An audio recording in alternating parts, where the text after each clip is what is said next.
Welcome dear students. आज के इस नए लेक्चर में मैं हूं आपका फ़िज़िक्स टीचर और आज बहुत ही सिंपल टॉपिक हम डिस्कस करने जा रहे हैं जो कि है फ्रेम ऑफ रेफरेंस। तो फ्रेम ऑफ रेफरेंस की डेफिनेशन से पहले मैं आपको एग्जांपल बताऊंगा। एग्जांपल जो आपको सामने नज़र आ रही है, कॉलेज लैब, क्लासरूम, तो ये क्या है? तो डियर स्टूडेंट्स, यही फ्रेम ऑफ रेफरेंस हैं। सिर्फ ये नहीं, हर वो जगह जहाँ पे आप कोई ना कोई एक्सपेरिमेंट परफॉर्म कर रहे होते हैं वो फ्रेम ऑफ रेफरेंस ही होता है। चाहे आप किसी क्लासरूम के अंदर मौजूद हैं, चाहे आप किसी कॉलेज लैब के अंदर मौजूद हैं, या आप अपने घर में कोई एक्सपेरिमेंट परफॉर्म कर रहे हैं, तो हर वो प्लेस, हर वो माहौल जहाँ पे आप एक्सपेरिमेंट परफॉर्म कर रहे हैं वो फ्रेम ऑफ रेफरेंस होता है। फ्रेम ऑफ रेफरेंस, आप इसको हम फिज़िक्स में कैसे डिफ़ाइन करेंगे? A set of coordinate system. Coordinate system सामने मैंने आपको शो कर दिया है। A set of coordinate axis with respect to measurement can be made is called frame of reference. वो कोऑर्डिनेट सिस्टम जिसके रिस्पेक्ट से या जहाँ पे आप कोई एक्सपेरिमेंट परफॉर्म कर रहे हैं, कोई मेजरमेंट्स ले रहे हैं, तो वो आपका फ्रेम ऑफ रेफरेंस है। The simplest frame of reference is Cartesian coordinate system. Cartesian coordinate system जिसमें एक्स एक्सिस, वाई एक्सिस, जी एक्सिस, इसको काफ़ी बार आप लोग पढ़ चुके हैं। ये हमारा क्या है? फ्रेम ऑफ रेफरेंस है। If measurements are taken in college lab then college lab is frame of reference.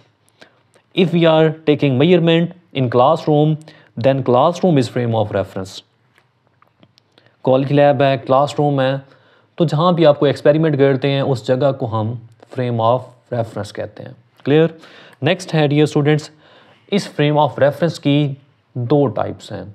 First one is inertial frame of reference and the second one is non inertial frame of reference. Inertial frame of reference क्या होता है dear students? ऐसा frame of reference जहाँ पे acceleration की value zero हो। अब acceleration कहाँ ज़ीरो होता है?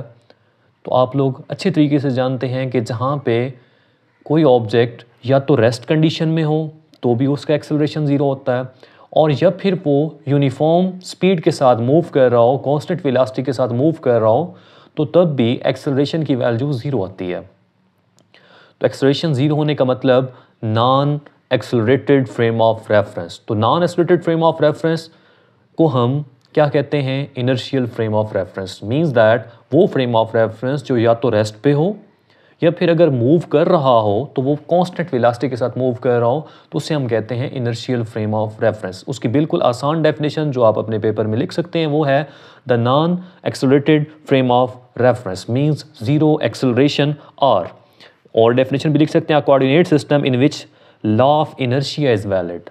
लॉ ऑफ इनर्शिया क्या होता है डियर स्टूडेंट्स? न्यूटन लॉ में लॉ ऑफ इनर्शिया आप पढ़ चुके हैं। लॉ ऑफ इनर्शिया जहाँ पे वैलिड हो उसे भी हम इनर्शियल फ्रेम ऑफ रेफरेंस कहते हैं। लॉ ऑफ इनर्शिया में हमारे पास या तो कोई ऑब्जेक्ट अगर रेस्ट पे है तो वो रेस्ट पे रहता है, या अगर मूव कर रहा है तो वो कांस्टेंट वेलोसिटी के साथ मूव करता रहता है जब तक उस पर हम कोई एक्सटर्नल फोर्स अप्लाई ना करें। लॉ ऑफ इनर्शिया, तो जहाँ जहाँ पे लॉ ऑफ इनर्शिया वैलिड हो मीन्स ऑब्जेक्ट जो है या तो फिर रेस्ट पे होना चाहिए या फिर कांस्टेंट वेलोसिटी के साथ मूव करना चाहिए। तो ऐसे फ्रेम ऑफ रेफरेंस को हम इनर्शियल फ्रेम ऑफ रेफरेंस कहेंगे।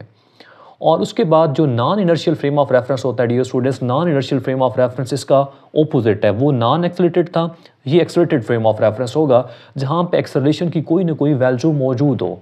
अब एक्सेलरेशन की कोई ना कोई वैल्यू मौजूद होने का मतलब है या तो उसकी स्पीड कम या ज़्यादा हो रही हो, तो भी हम उसे कहेंगे ये क्या है जी? एक्सेलरेटेड फ्रेम ऑफ रेफरेंस है, means non inertial frame of reference. The non accelerated frame of reference is called non inertial frame of reference.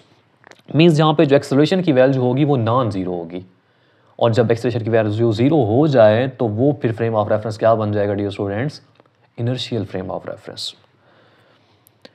A coordinate in which the law of inertia is not valid. ऐसा system जिसमें law of inertia valid ना हो तो उसे हम कहते हैं non inertial frame of reference.